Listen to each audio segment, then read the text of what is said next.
তার আসল খদ্দেররা আসে রাতে, যখন চিতার আগুন জ্বলে আর চারপাশ নিঝুম হয়ে যায়। এই দেখুন, আজও তার খরিদ্দার হাজির, একজন লম্বা ছায়ামূর্তি পেতনি। তার নাম ছায়ামাসি, আর তার পাশেই বসে আছে বিশাল মুন্ডহীন ভূত কবন্ধ।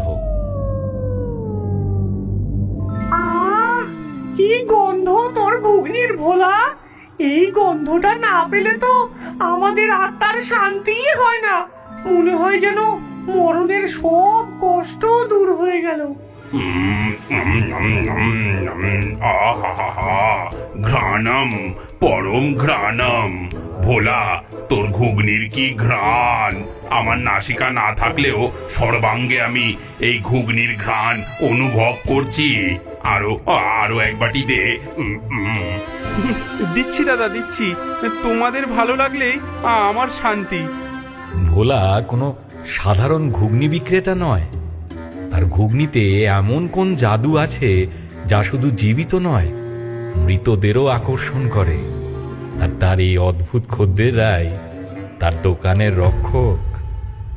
বলরি হরি বল, বলরি হরি বল, বলরি হরি বল, বলরি হরি বল, বলরি হরি বল, বলরি হরি বল।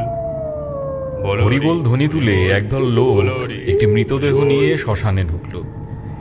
নিয়ম মতো তারা চিতার পাশে খাটিয়াটা নামিয়ে রেখে সৎকারের প্রস্তুতি নিতে লাগল। ঠিক তখনই ভোলার দোকান থেকে এক ঝলক সুন্দর ঘুগনির গন্ধ হাওয়ায় ভেসে এলো। খাটিয়ায় শোয়ানো বৃদ্ধের লাশটা হঠাৎ নড়ে উঠল। তার বন্ধ চোখ খুলল না ঠিকই, কিন্তু নাকটা ফুলে উঠল।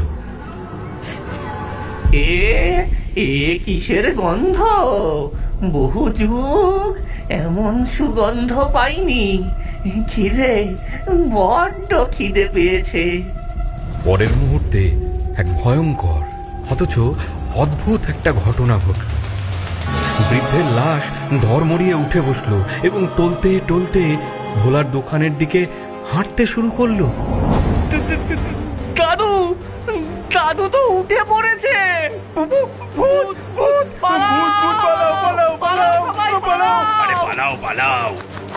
নিমেষের মধ্যে সবাই যেদিকে পারলো দৌড়ে পালালো।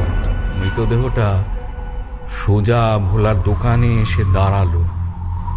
ঘুগনি, ঘুগনি খাবো। বসো বসো দাদু, দিচ্ছি। ভোলা এক বাটি ঘুগনি এগিয়ে দিল। বৃদ্ধের লাশটা গোগ্রাসে সেটা খেয়ে ফেলল। তারপর তার জামার পকেট থেকে বহু পুরনো একটা আধুলি বের করে ভোলার হাতে দিল। পয়সাটা হাতে দিতেই তার শরীরটা শান্ত হয়ে গেল এবং আত্মাটা একটা অপার্থিব আলো হয়ে আকাশে মিলিয়ে গেল।